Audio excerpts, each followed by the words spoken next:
आप सभी को नून प्रणाम।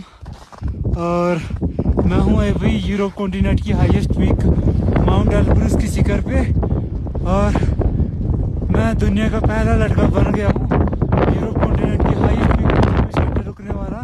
-83 डिग्री टेम्परेचर और 50 से 20 की हवा में। और अभी मैं यहाँ से निकल रहा हूँ, भगवान करे अभी मैं सही सलामत नीचे पहुँच जाऊँ। मौसम अभी धीरे धीरे बिगड़ रहा है, 12 बज चुके हैं। नीचे पहुँच के आप सबसे संपर्क करता हूँ। जय हिंद, जय भारत।